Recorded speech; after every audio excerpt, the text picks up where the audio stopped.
That's recording now.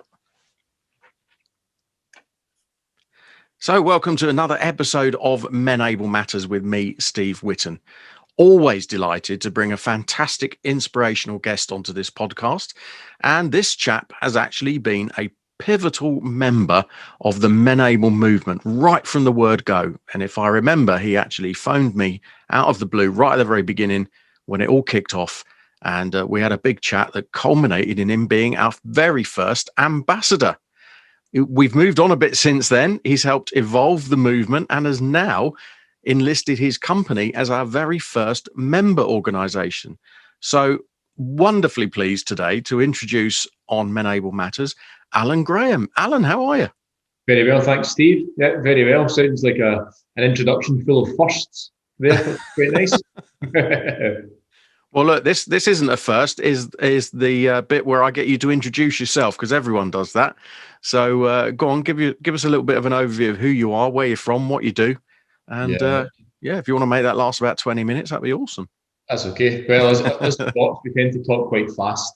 Anyway, the 20 minutes in English is maybe like 60 seconds in Scottish, so I'll try and slow down. Oh, right, yes, because I haven't mastered how do you actually put subtitles in just yet, so you will have to bear in mind that translate afterwards. It's fine.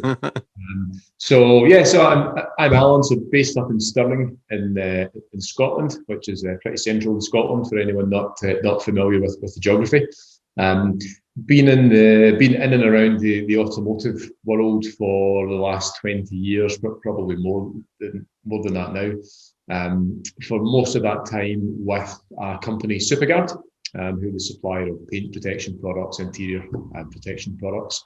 So started with them, but back in the day, just as a rep in the field up here, and then gradually worked my way through the business and all sales roles really, until latterly being head of global sales for a number of years, quite recently.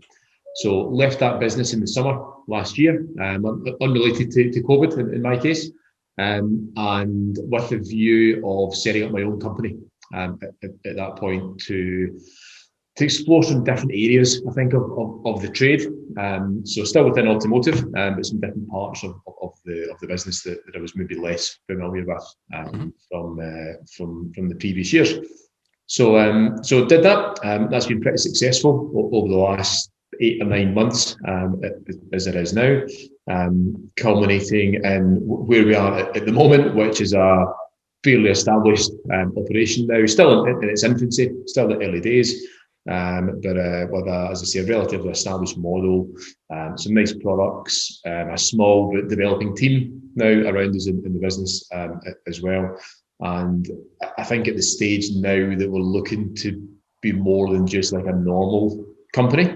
And that was one of the triggers for when that day I picked up the phone to you last year, having seen probably something on LinkedIn and just, asking you, so what's this all about? I think this is something that we would be quite interested in getting involved in. Yeah, brilliant. So, I mean, you're starting up the business, you did start up the business in the middle of the pandemic. Did the timing of that worry you at all, or because it must have been something in your mind for some time? So. Could easily have been put off, I guess. Yeah, it could have. It could have been. I mean, I think it depends how you look at it. I think there's always a reason not to do something, whether it's because times are good and you don't want to kind of upset the apple cart at that point, or whether, as it's been for the last year, times are a bit more difficult and it's it's kind of a leap of faith to do something different, but yeah, from my side of things, it's something that was obviously in the planning for me for a little while, and the timing was just right for me to go and do that. And I actually think, as most people would probably say, you do something and then you think, well, maybe I should have done that years ago, actually. To go and pursue things that now really want to do, but things just happen when they happen.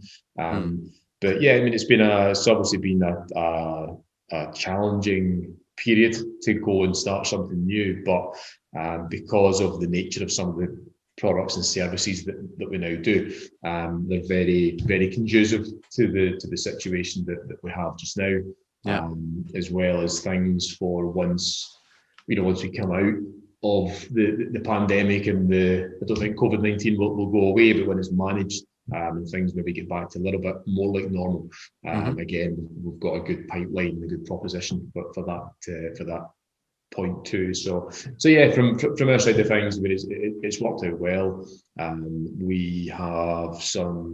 We've various pieces of business in various different markets as well. So look, if you look down at the trend of obviously lockdowns, one region's been in lockdown when one hasn't, and the other one's gone in, and so there's, for us, there's always been an opportunity somewhere. So yeah, all in all, it's been okay for us. It's worked out pretty well. Yeah, that's good. That's good. Now, you mentioned in the beginning as well that there was something sort of early doors in the launch or the development of MENable that kind of captured your imagination or touched a nerve. So can you remember what that was? Because, I mean, we talk regularly, so it's difficult for me to remember, kind of where it started really. But what for you was it that resonated and made you pick up the phone? Yeah, so I think I know the movement has evolved a little bit, in the last number of months, but I think coming from an automotive side of things where, stereotypically, and it's been a very male-dominated environment forever, really, and I guess that's probably still the case, although it's changing. It's changing quite rapidly, which is fantastic, obviously. But I think the whole men's mental health thing is a big topic, a big issue in the world for all of us. As a father of 3 boys as well, it's something that's particularly, in our minds as parents, myself and my wife, and it's something that to the extreme of anyone's mental health issue, but in this case, men's mental health. It's something that's very close to us as a family, of having an extreme outcome of a member of the family that had mental health issues, which unfortunately resulted in a member of the family taking their own life. So it's something that I probably wasn't that aware of prior to that a few years ago, but then something like that happens very close to home. And you then, you start to become more aware of it. You maybe start to research it a little bit more, and some of the data, which I don't have any figures to hand, but some of the data around mental health in general, but specifically from this side of things, or like men's mental health and male suicide, particularly young male suicide as well. That the numbers are just staggeringly high. It is terribly high.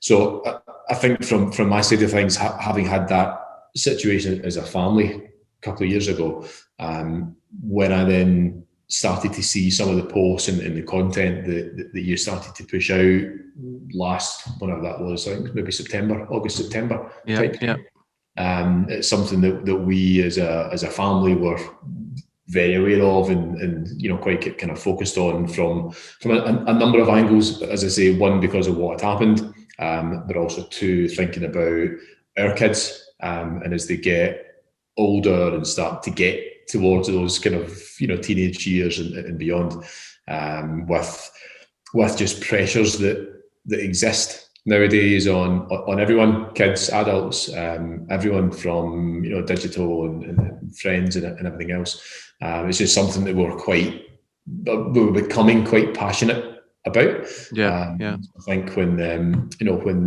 I became aware of what you were doing, it's something we then thought that we can almost take our personal interest and kind of passion about it and bring that into a professional space, which was that was at the very early stages for us. So the business, there was no one else really in the business, at that point, but from our side, but it was something that we wanted to then, as we hoped that you would grow as it has, and we've grown as we've done over the last number of months as well, that it's then something that we can kind of adopt and bring into the business and really have it as not just a kind of checkbox type thing, but have it as a real kind of intrinsic central part of what we're doing, and that's the physical and mental health and well-being of everyone in the team. I suppose in the future we'll look back and this will be a lovely case study, won't it, of how sort of a few bits of social media have sparked your imagination that's made you then pick up the phone, and we've collaborated and talked and worked together on something, and I feel that I've certainly had a lot more from you than you've had from me in that respect. So, because you've ended up becoming a kind of board advisor really more than just an ambassador, haven't you? Yeah, and again, it's something I'm quite keen to still be involved in from both sides, almost with with kind of two hats on with it. Yeah. And it's something that, I just think it's a great, it's a great movement, it's a great thing, great initiative. I'd like to be involved in, to add as much value as I can from that side, but also to take that and then bring that in very much into the centre of our business. Yeah. As well. I think more so now than ever before, obviously, with what the world has faced over the last year or so, as well.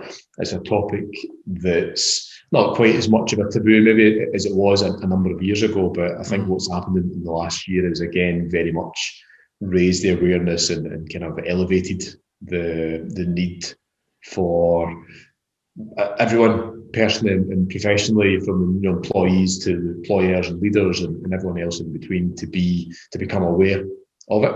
And for me, those who are not embracing this just now is just not the right way to go. For me, this is just an intrinsic part of life and businesses moving forward. So we may be kind of early adopters, all of us collectively, as to what we're doing, but I think this will become very much the norm, as with various other programs and departments, I guess, in businesses, how they've grown and evolved. No, indeed.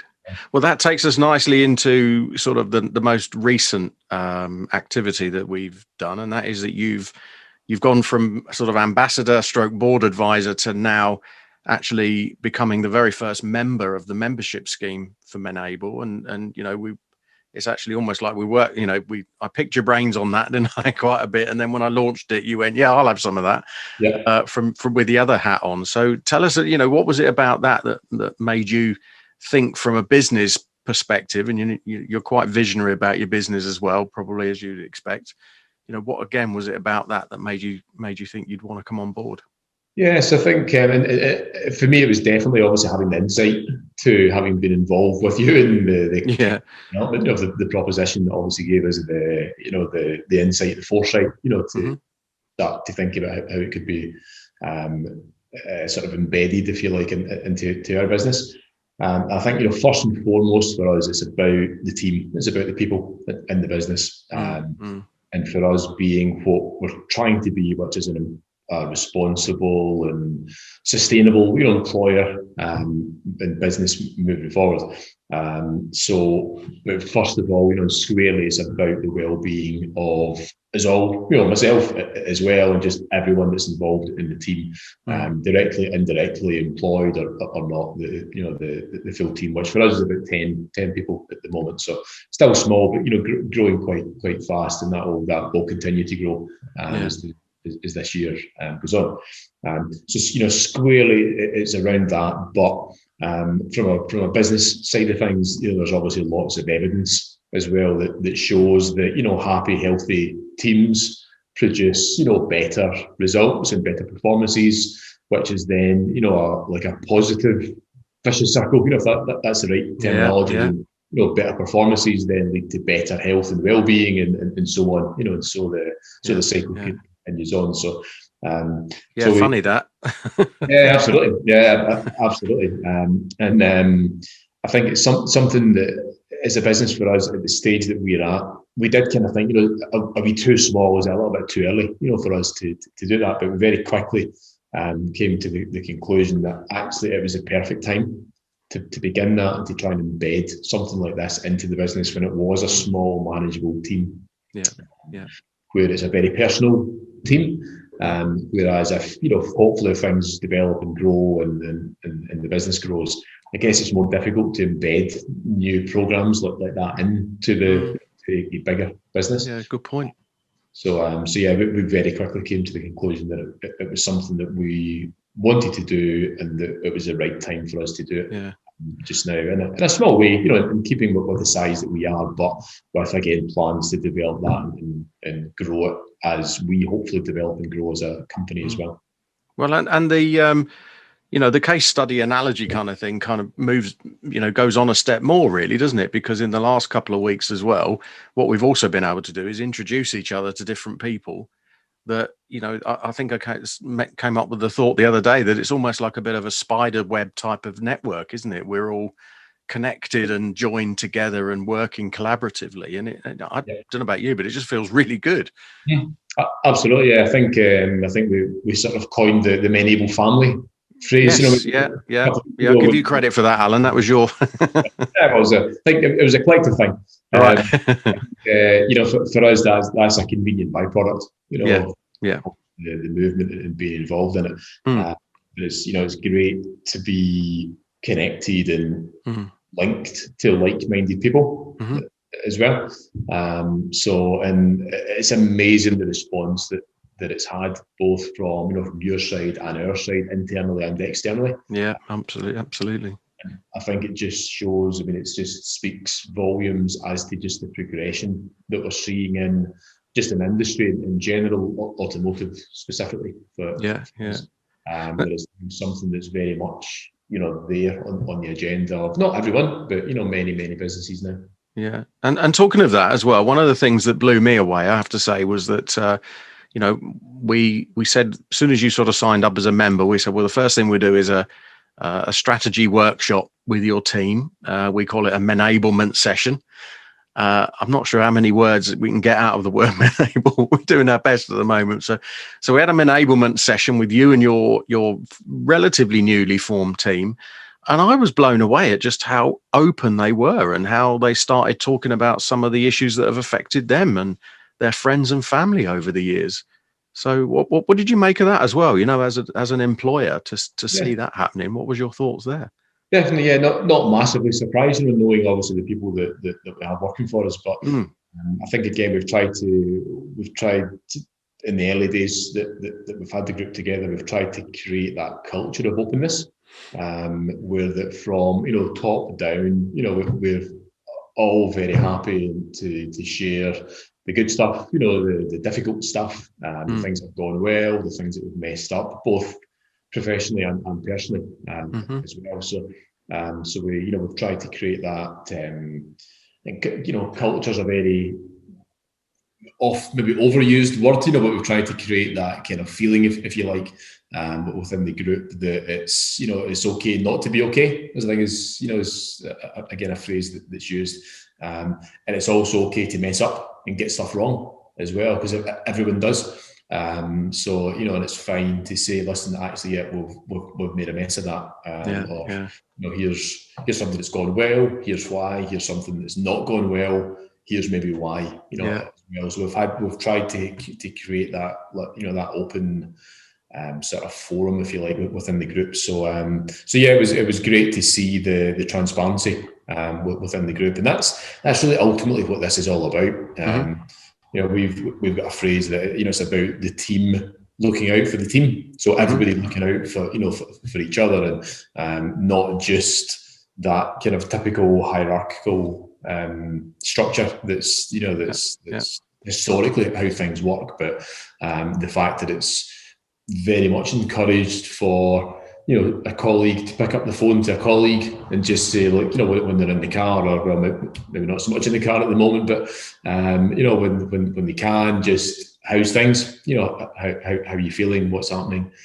So we very much encourage that. So but I think it's something that we hadn't massively discussed with the team prior to when we rolled it out. A couple of guys had, but it wasn't something that the majority of the team knew was coming. So yeah, it was great, and that was intentional to kind of see that spontaneous reaction, and it was everything that we'd really hoped for as well. And you'll have seen it with others more than we have, but I think it was probably as positive and as well received as it could have been. And as you'll see within the team, it's quite diverse. Yeah. male, female, culturally, age-wise. Well, you've got kind of all shapes and sizes in there. Some probably more comfortable with it than others, I think, fair to say, but you'll always get that. I think, you'll always get that with these kind of topics. But yeah, no, very well received, very positive feedback internally, like after the event as well. So yeah, no, really pleased, really positive with it.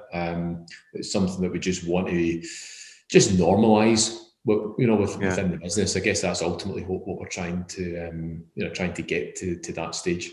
Well, you mentioned culture a little while ago, and I think that for us is one of the challenges of, as we go forward with this and we start working with more and more businesses, is that those that are well established and are, bigger and have a hierarchy, they have very, very well ingrained cultures. Yeah. And you've started from scratch there. So, I don't know if this is picking your brains, but what's your thoughts around sort of, creating a culture from scratch versus, the ones that are already there? You and I have worked in big businesses where that's been the case. So what would be the comparisons you'd make between the two? Well, I think, to be perfectly honest, it's funny. It's something that we've been looking at as a business, but I think it's something that we've been weighing, to be honest, a little bit, and not with there's various parts of the business that there's a very, very defined strategy and plan in place, and in all the ways that you would imagine. Whereas I think when it comes to the creation of that culture, it's something we have a vision in mind for that, but not necessarily. We haven't necessarily, defined that like as a strategy and the steps to take. It's just kind of happened as I guess the day job overtakes sometimes, and I think that's probably what's happened for us. But yeah, I think we've got a bunch of experienced guys and girls in the business, and I think it's just we've tried to just harness the good stuff from everyone, me and everyone else, the not so good stuff that everyone's seen, before, and to try and kind of think, okay, why was that like that, in a business before that where someone, anyone's worked, why did it kind of happen like that, and to learn from that and basically not do that again, whatever we kind of have identified as the source or the cause of that. But yeah, I think, culture, as I say, is a very, I think it's almost a bit of an overused word. It's easy just to say, yeah, that's just a cultural thing. That's just the culture. But, culture's like a brand, isn't it? It's not just the label that's on the bottle. It's a huge thing from, how you dress to what you say to how you actually act as well. So it's a huge thing, and it's certainly something that is the owners of the business, if you like, that we are very much still learning for, that the whole culture topic. But I think, from where we are so far, we're pretty pleased, but with how things have developed. For us, I think it's a living, breathing thing. It's not like a forecast, a budget. You think, okay, that's it, done, great. And that's it's there. It's it evolves a little bit, but it's almost done, and it's relatively fast. These type of topics are living and breathing things that you need to nurture and water and feed and shape, and just continue to work at and develop as well, both skill sets and just the actual entity itself within the business. So yeah, I don't really know if I can answer that question actually, that well, because it's something that we're just learning, as we're going with as well. But you'd maybe need to ask some of the guys what they think about it, just to have good a job. Right, we said no. Well, I think in just saying that, you've actually answered the question, because you and I probably know many leaders in the organisation, in the industry, who would, they would have a fairly clear handle on what they think their culture is and would answer it, and then you go into one of their businesses and you think, I'm getting a slightly different picture here. Yeah, absolutely. Yeah, absolutely. You know what I'm talking about. We've been in the industry long enough to know how that works. Yeah, been there, seen it, been involved in that, as well. So yeah, and as I say, we're nothing's perfect. No, don't get me wrong. No, of course not. Perfect. You can always make it a bit better, but yeah, it's something we're very focused on. business. And again, these are the kind of things that we want to embed in the business at this stage, from top to bottom as well. Obviously, performance is key for all businesses, but there's so many different facets to that as well. And the culture, if that's the right word, is very much something that we want to create and develop and harness. And I think it's noticeable from, like yourself, having spent years in and around various businesses and manufacturers and dealer groups, as a supplier. And it's very noticeable sometimes when you rock up at a dealership or an office or whatever the environment is, where there's a good positive structure. You can very much feel that. You can just sense it. You can almost smell it, within the place. And equally, conversely, you can absolutely spot it when it's not there as well. So yeah, I think it's an important thing, and really kind of intrinsically linked to the well-being of the business and the people within the business as well. Well, I mean, my conclusion from all of that as well is it's never too late to start or to change, and if you as a leader recognize that there's elements of your culture, not all of it, because it always sounds like we're going to pick the thing apart completely, and that's not always the case. But if there's elements that aren't working or aren't serving you well or aren't serving your people well, it's never too late to revisit that, is it? Definitely, yeah. And actually, I was listening to a podcast just the other night. I think it was a Tony Robbins podcast, and they were talking about an HR director of, I think it was Google. If it wasn't Google, it was someone of that ilk. And it was a technique that they'd utilised, I think, a number of years ago, where just a 2-line email would go out from whoever the HR leader in the business was to the team to say, just 2 lines, which one thing do we do that we should continue to do? And the second line, which one thing do we do that we should not continue to do? And I think that's a good example of even, huge behemoths of businesses. If these guys are thinking along those lines to get that type of internal feedback, then absolutely, all of us at the other end of the scale should absolutely be doing the very same thing as well. Well, I mean, under the MENable umbrella, we've got some work to do, haven't we? It's a big old industry, and as long as we've got companies like yourselves and people like you involved, with a fairly visionary approach, I think we're going to do all right. But I think we're not going to think it's going to be an overnight thing, is it? It's going to take a while. Definitely, but I think what's really encouraging. I've obviously got got a bit of an insight into it because with the dual role there. But yeah, I think what's been really, really encouraging is, and maybe even a little bit surprising in the time frame that it's happened, is the level of interest from guys like us at one end of the scale. A small new startup company where budgets are tight and there's not huge funding to support these types of things. So from people like us at one end of the scale up to major global OEMs at the other end of the scale, and obviously big dealer groups, small dealer groups, and lots of other businesses and suppliers and providers in between. So I think it's really gone from one end of the industry to the other end of the industry within just a period of months, really, with lots in between. And I think for me, again, having chased that kind of business as a supplier in the past, to get to that level of CEO of franchised, dealer groups and, senior level of OEMs as well, for them to be coming to you is just phenomenal, to have achieved that in what's only really just a handful of months. Really. So I think it's, I think it's a great thing. I think there's huge potential ahead. We haven't even really touched on the international footprint that absolutely, has as well, which again has been fantastic. I've kind of lost count. I don't even know how many countries we're up to now, but it's quite a few countries around. Yeah, well, we talk 17 ambassadors as at today across 5 countries, but so many of them are more active than others, of course, and in some of the other countries it's a longer process than we've got in the UK. So it's all a work in progress, I think.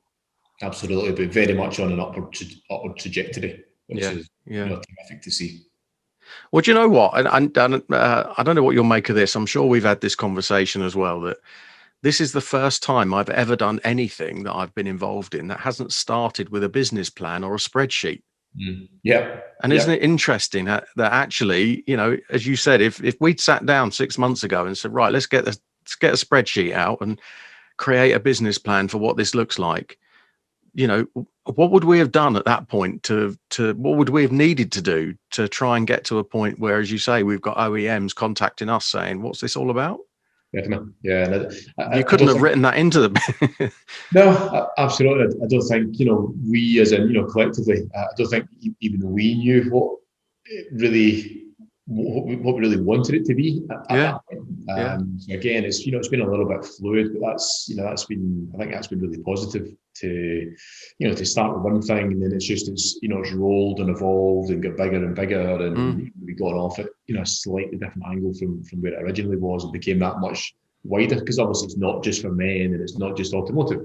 So it's very, very much kind of past that stage now, although that was where it was born originally. So I think it's great to keep that heritage, if that's the right word, although we're a matter of months ago, but it's already evolved and at speed and picked up other kind of branches off the main trunk, I would say. Yeah. No, you're absolutely right. I mean, I'm already now getting people contacting me and saying, somebody this morning phoned me and said that their other half is a veterinary nurse, and apparently the issues in the veterinary business, again, which is very male dominated, this is absolutely rife and shows itself in the way that people are treated. And of course, then the knock-on effect of that is agriculture as well. I know somebody who said that this is so needed in the agricultural sector. And that's before we even look at the traditional male-dominated ones of construction and maybe the police service and definitely places like that. So we're never going to be unemployed, Alan. Yeah, no, I know. And it's interesting actually, because having worked in the automotive space for the last 20 years more, what we now do in the business, where we do lots of things that are exclusively automotive. But we do some other things that are not, and are very much cross market into public transport, local authorities, retail, like high street retail, hospitality, healthcare, etc. And there's not them all, but there's lots of sectors here where you look at the model and you look at how it works, and you think, yeah, that's just really like automotive, and then they've got these challenges, and it's, either very male dominated or very female dominated, and you've got these challenges. And I think for us all that have worked in the automotive trade, for so long, you think, probably naively maybe think that's just the automotive, just the motor trade, that's like this, but it's actually not. Most industries that we see and touch now, there are challenges like this, maybe slightly different challenges, but there's challenges faced, like in the vets world, as you mentioned there as well. Similar challenges with just a different outcome.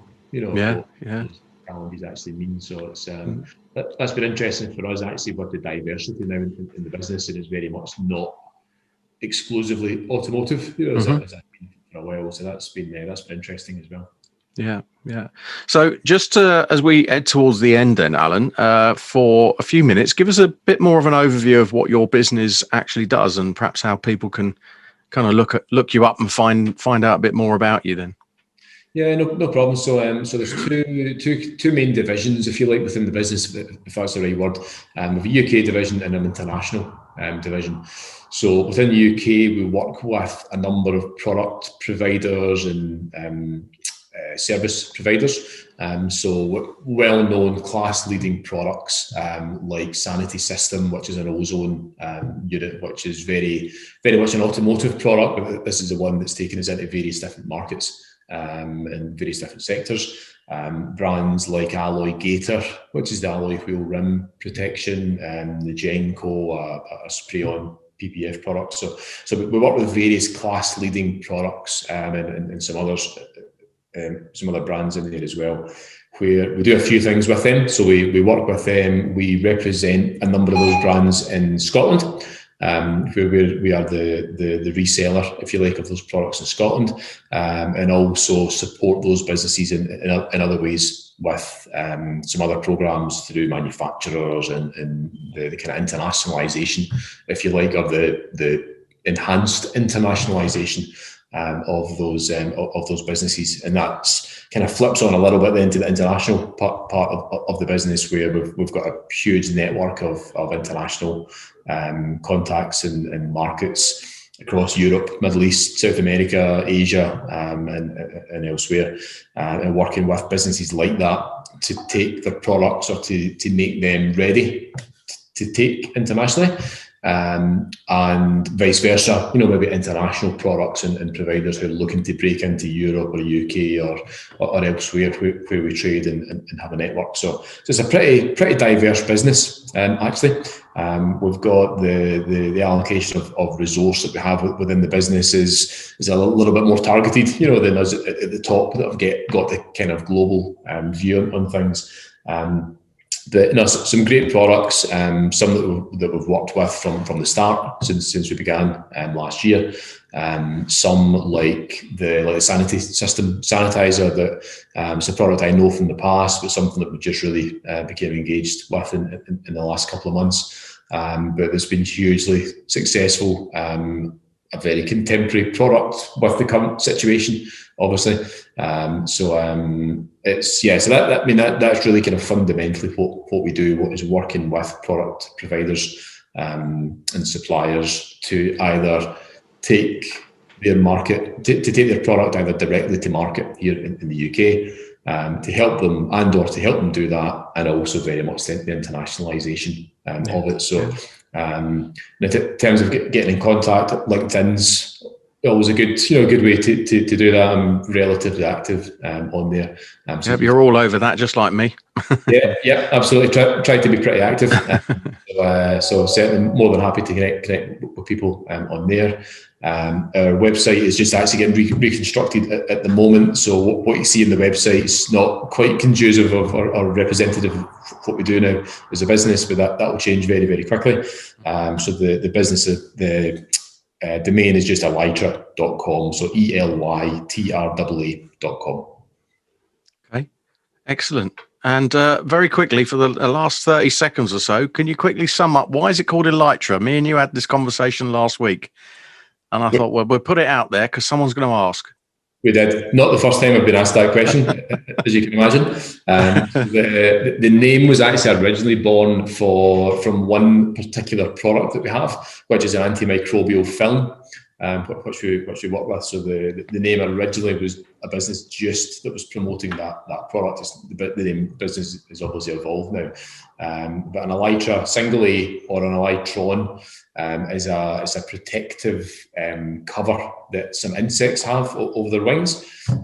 So it was a play in the whole protection element of that in relation to that. A product called Rikigard, which was the original antimicrobial film that we had, a Japanese product that we're a distributor and partner of. So that was where it came from, and it's kind of just stuck and evolved a little bit as the months. Yeah, it really works. Yeah, it's we think it's quite a cool name.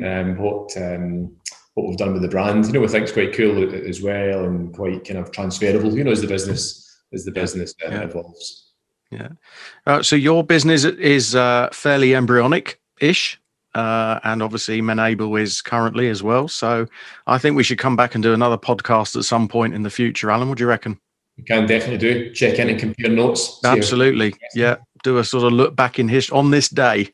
Yeah, absolutely. I was going to say we might have slightly less here at that point, but well, that ship has sailed. Is that possible? Yeah, maybe. Yeah, exactly. In the meantime, of course, we are rapidly attracting more and more people interested in becoming ambassadors. So have you got any top tips that you would say, if somebody wants to come on board because I don't want to be dishing these titles out like confetti, but any thoughts or top tips from you as the original ambassador? Yeah, definitely. I think first of all, for anyone interested, just to please get in touch. Whether it's with myself or yourself or any of the other ambassadors there who you'll see widely available through LinkedIn. Even is probably the best way to And I think, I think it's important. That's obviously a part of the strategy of the movement, is to grow that ambassador program. But I guess really what we're looking for are ambassadors that are willing to put their head above the parapet a little bit and fly the flag externally, ideally, but even just within their business. Wherever they work for, they may not own the business. They most probably don't. They'll probably just be an employer for someone else, an employee, sorry, for someone else. But to fly the flag and raise awareness within their team and within their business is as important as anything. And that's really, I guess, that's really the table stakes for for that ambassador role. So for someone that maybe thinks they'd like to get involved, but maybe not quite so keen and kind of speaking out as such. Maybe it's not that ambassador role that's the role for them. Maybe it's something else, that we're kind of working on just now. But for those that have a vested interest in it for whatever reason, keen to get involved, keen to learn about it, keen to almost make a difference to their colleagues and family and friends and whoever else, then we just encourage them to to get in touch, have a chat, can explain a little bit more about where we are, what the plans are, as well. And I think we'll, as we see with most people, I always think it's almost like going to see a puppy. You never go and see a puppy and not buy it. Once you're there, that puppy's coming home, or the puppy's getting bought. And I think it's like this. I think when people understand and see where we are and the great work that you've done as well, Steve, they're very hard for, and as we've seen, that is very hard for people to then say, "No, that's not for me." Not for me. No, exactly. So, I think first and foremost, just get in touch. That's got to be the main message. Brilliant, Alan. Thank you so much. As you said at the beginning, this has been a podcast of firsts. You were our first ambassador and also our first member of the scheme. And that's been absolutely brilliant. And I would just like to say, on a personal note, thank you so much for all the support you've given us. And you've actually become a very trusted friend and advisor over the last few months as well. So, and we haven't even met. No, not yet. I know. How crazy is that? Post lockdown, that's going to happen, isn't it? One of us is on a train or a plane, and that's going to change. Despite the similar looks, in terms of style and whatnot. But definitely a podcast of first. I think it's like the first sunshine that we've seen in Scotland. Oh yes, of course. Yeah, there was. Oh, was that sun? Was it? I thought someone was shining a torch through your window. That's kind of the norm for here, just to recreate it. But no, it's a bit grey, but there's a bit of a gap in the clouds where it's coming in. So no, but, very pleased, my pleasure, doing the podcast. Very pleased to be involved in the whole thing. Really proud to be an early adopter on both sides of the movement. And as I say, we just look forward to things growing. Hopefully, as we grow, and it'd be great. And I don't know, 6 months, 6 years, whenever it is, to do another one and see how things have developed. And exactly on all sides at that point, Steve. Yeah, exactly. Well, brilliant. That's been fantastic, Alan. Thank you so much. Enjoy the rest of your day. Get out and enjoy that Scottish sunshine. It'll be raining in a minute, so okay, I'll stay here. All right, and we'll catch up again soon. Thanks, Steve. Cheers. Take care. Bye.